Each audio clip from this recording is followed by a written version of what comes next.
یہ جو عید قربان کی قربانی ہے، یہ حضرت ابراہیم علیہ السلام کی یادوں میں سے ایک یاد ہے جو اللہ تعالیٰ نے قیامت تک کے لیے انسانیت میں باقی رکھی ہے۔ قرآن حکیم میں اس کی تفصیلات موجود ہیں۔ وہ اسپیسیفکلی ابراہیم علیہ السلام کی ساری قربانیوں کو ایک جگہ پہ اللہ تعالیٰ نے ڈسکس کیا ہے۔ سورۃ البقرہ آیت نمبر 124، اعوذ باللہ من الشیطان الرجیم، بسم اللہ الرحمن الرحیم۔ وَإِذِ ابْتَلَىٰ إِبْرَاهِيمَ رَبُّهُ بِكَلِمَاتٍ فَأَتَمَّهُنَّ، اور جب جب آزمایا ابراہیم کو اس کے رب نے جن جن باتوں میں، فَأَتَمَّهُنَّ، وہ تمام باتوں میں پورا اترے۔ ابراہیم علیہ السلام کی اللہ تعالیٰ ہمارا جب بھی آزمائش کی گئی، وہ آزمائش میں 100/100 نمبر لے کے کامیاب ہوئے۔ قَالَ إِنِّي جَاعِلُكَ لِلنَّاسِ إِمَامًا، یہ اسی آیت میں۔ تو ہم نے بھی پھر کہا کہ ابراہیم ہم تمہیں پوری انسانیت کا امام بنائیں گے۔ قَالَ وَمِن ذُرِّيَّتِي، تو انہوں نے عرض کیا، اے اللہ میری اولاد کا کیا بنے گا؟ قَالَ لَا يَنَالُ عَهْدِ الظَّالِمِينَ، اللہ نے فرمایا تمہاری اولاد میں جو ظالم لوگ ہیں نا، ان تک میرا یہ وعدہ نہیں پہنچے گا۔ یعنی اس میں امپلائیڈ ہے کہ جو ظالم نہیں ہوں گے ان تک وعدہ پہنچے گا۔ بنی اسرائیل میں پہنچا ہے، انی فضلتکم علی العالمین، اور اس کے بعد بنو اسماعیل میں ہمارے محبوب صلی اللہ علیہ وآلہ وسلم آئے، اور یہ سارا معاملہ آگے سے چلا۔ ہم یہ کہتے ہیں ہم دین ابراہیمی کے اوپر ہیں۔ نبی علیہ السلام کو جس دین کی پیروی کا حکم دیا گیا وہ دین ابراہیمی ہے۔ ملت ابیکم ابراہیم وَسَمَّاكُمُ الْمُسْلِمِينَ مِن قَبْلُ وَفِي هَذَا، پیروی کرو ابراہیم علیہ السلام کی ملت کی، جس نے تم سے پہلے ہی تمہارا نام مسلم رکھ دیا تھا، اور اللہ نے بھی اس قرآن کے اندر تمہارا نام مسلم رکھا ہے۔ تو ابراہیم علیہ السلام کی زندگی قربانیوں سے پر ہے۔ اس میں کئی ایک واقعات ہیں جو ہماری اس شریعت کا حصہ ہیں، مختلف عبادات کی رسومات کے طور پہ۔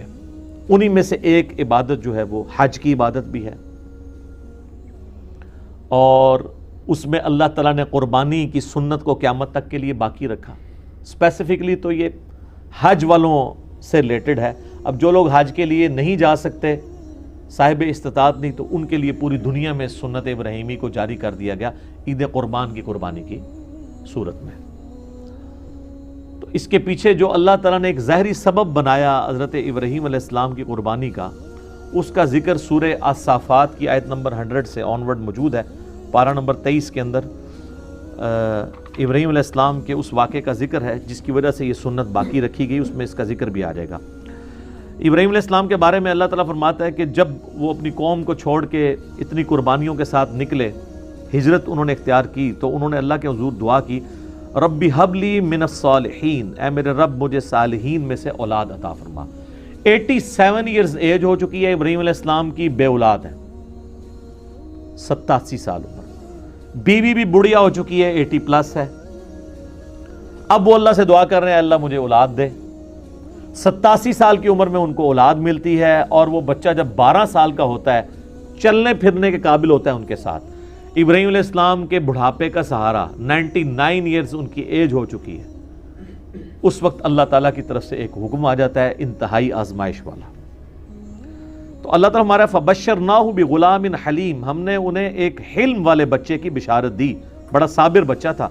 فلما بلغ معہ السعی، جب وہ ان کے ساتھ چلنے پھرنے کے قابل ہوا، یعنی 12 سال کی اس کی عمر ہوئی۔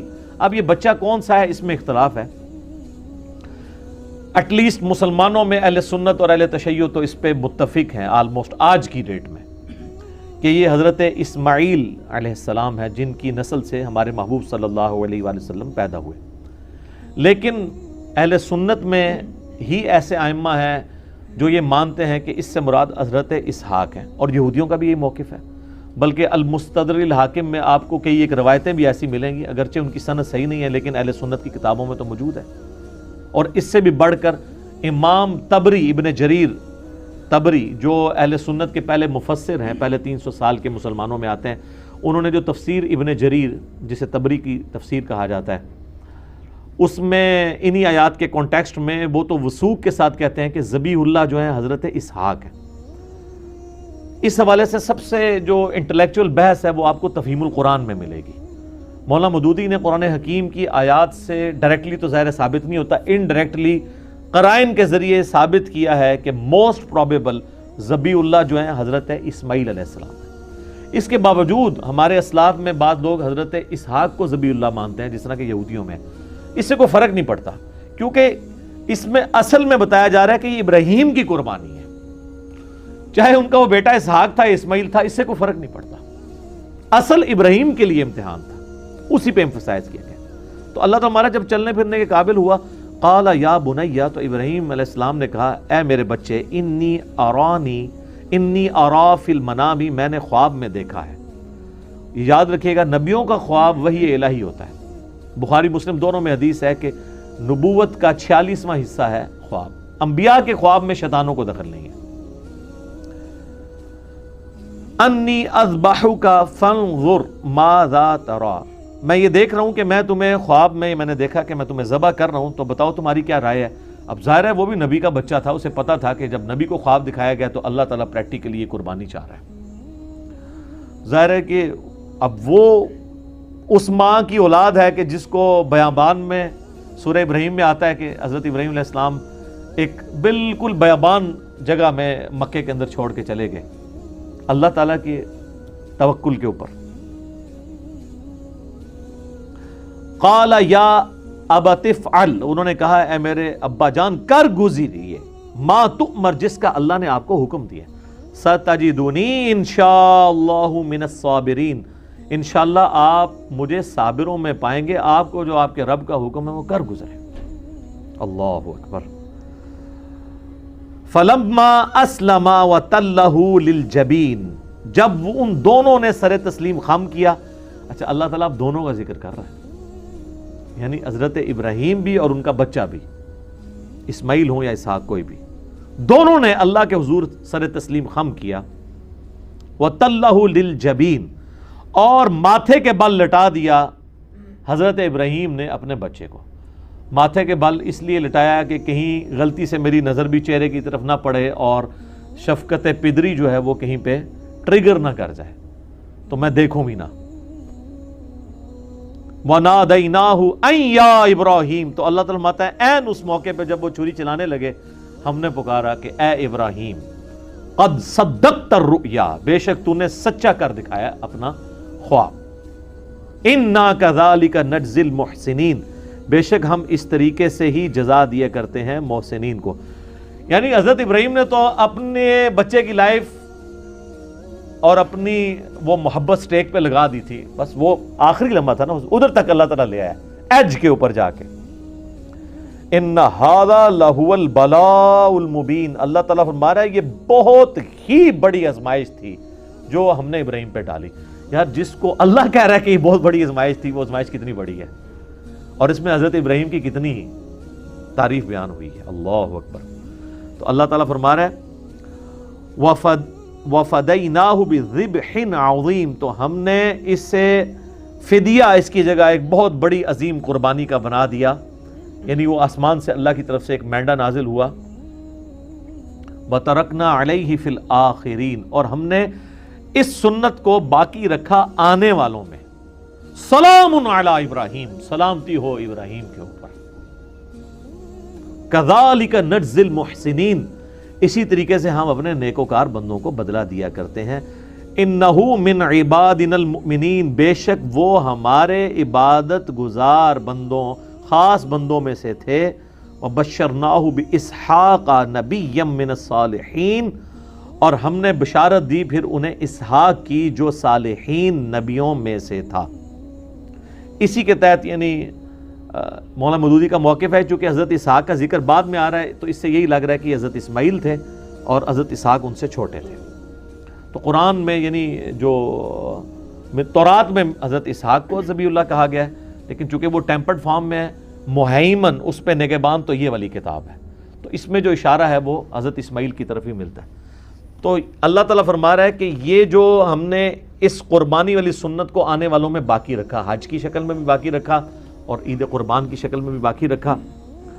اور سورۃ الحج میں اللہ تعالیٰ نے حج کی قربانی کا ذکر کیا ہے، اور اس قربانی کو شاعر اللہ تعالیٰ نے ڈکلیئر کیا ہے، اور یہ والی جو ہم جس قربانی عام جو عید قربان کا ذکر کر رہے ہیں، یہ بھی اس پہ تو پوری صورت ہے، انا اعطیناک الکوثر فصل لربک وانحر، اپنے رب کا نام لے کر قربانی کرو اور نحر کرو۔ تو یہ حضرت ابراہیم علیہ السلام کی یادیں ہیں جی، جو اس امت میں باقی ہیں سنت ابراہیمی کی شکل میں۔ لیکن اس میں اللہ تعالیٰ نے ایک بات کلیئر کٹ فرما دی، سورۃ الحج میں قربانی کا ذکر آیا تو اللہ تعالیٰ نے فرمایا کہ اللہ تعالیٰ کو نہ تو تمہاری ان قربانیوں کا خون پہنچتا ہے، نہ ہی ان قربانیوں کا گوشت پہنچتا ہے، بلکہ اللہ تمہارے دلوں کے تقوی کو چیک کرتا ہے۔ اسی کو سپورٹیو صحیح مسلم کی حدیث ہے کہ اللہ تعالیٰ تمہاری شکلوں اور مال کو نہیں دیکھتا، دلوں اور اعمال کو دیکھتا ہے، کہ کس نے اللہ تعالیٰ کے لیے کمٹمنٹ شو کی ہے، اس کا اخلاص اللہ کے لیے کتنا ہے۔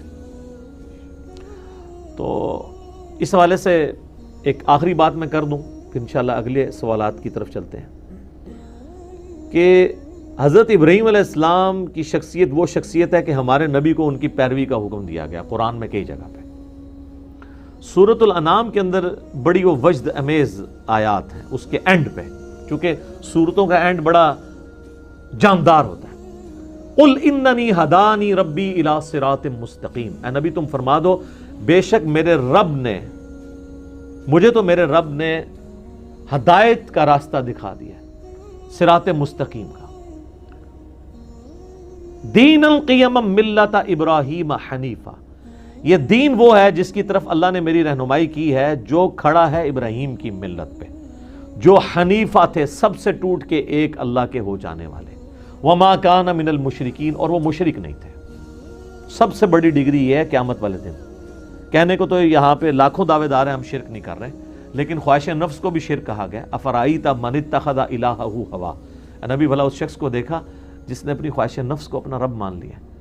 تو اس درجے میں کہ دنیا کا کوئی گناہ بھی دیکھا جائے تو وہ کسی نہ کسی درجے میں شرک کے شجر خبیثہ کی کوئی شاخ بنتا ہے۔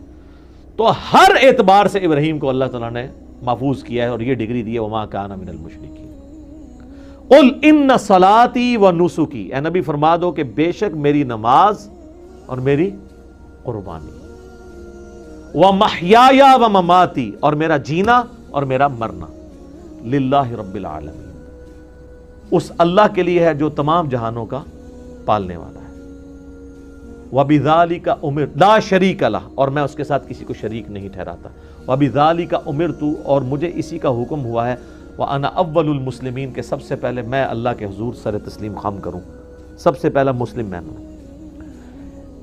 انہی آیات میں جو ہے نا، قل ان صلاتی و نسکی، بے شک میری نماز اور میری قربانی، ومحیای و مماتی، اور میری زندگی اور میری موت، کس کے لیے؟ اللہ کے لیے۔ اب آپ ذرا اس کو ریلیشن شپ دیکھیں، قل ان صلاتی و نسکی، میری نماز میری قربانی، ومحیای و مماتی، میرا جینا اور میرا مرنا، اللہ کے لیے۔ یہ جینے کا تعلق نماز کے ساتھ ہے۔ زندگی میں آپ نے نماز قائم رکھنی ہے تو آپ زندہ ہیں، جو بخاری مسلم میں حدیث ہے، جو اللہ کا ذکر کرتا ہے وہ زندہ ہے، جو نہیں کرتا وہ مردہ ہے۔ وَأَقِمِ الصَّلَاةَ لِذِكْرِي، میری یاد کے لیے نماز کو قائم رکھنا، حضرت موسیٰ کو نبی علیہ السلام اللہ تعالیٰ نے فرمایا تھا، جو سورہ طٰہٰ میں آتا ہے۔ تو زندگی کیا ہے؟ نماز، ان صلاتی و نسکی، اور دوسری چیز کیا تھی؟ قربانی۔ تو قربانی کا تعلق کس کے ساتھ ہے؟ موت کے ساتھ۔ ان صلاتی و نسکی و محیای و مماتی، نماز کا تعلق حیات کے ساتھ اور قربانی کا تعلق موت کے ساتھ۔ سر یہ جو آپ جانور قربان کر رہے ہوتے ہیں نا، یہ آپ یہ کہہ رہے ہوتے ہیں کہ میں اس جانور کو قربان کر کے سنت ابراہیمی کی یاد تازہ کر رہا ہوں کہ اوریجنلی تو ہمیں اپنی اولاد کو بھی اگر قربان کرنا پڑے اللہ کے لیے تو ہم کریں گے۔ یہ جانور تو ایک سمبل کے طور پہ ہے، اور اس سے بھی بڑھ کے اگر ہمیں اپنی بھی جان دینی پڑی، کیونکہ اللہ تو ادھر اپنی جان کی بات کر رہا ہے نا، وَمَمَاتِي، میری موت اللہ کے لیے، بے شک میری نماز، میری قربانی، میرا جینا، میرا مرنا اللہ کے لیے ہے جو تمام جہانوں کا پالنے والا ہے۔ تو سر قربانی کا جو فلسفہ ہے نا، یہ بڑا، یعنی حج کا ایک ایک آپ رسم کو دیکھیں نا، جو جو اس میں رسومات ہمیں سکھائی گئی ہیں، ایک ایک جو مناسک کے اندر چیزیں آتی ہیں، وہ ہر ایک کے اندر ایک پورا فلسفہ ہے۔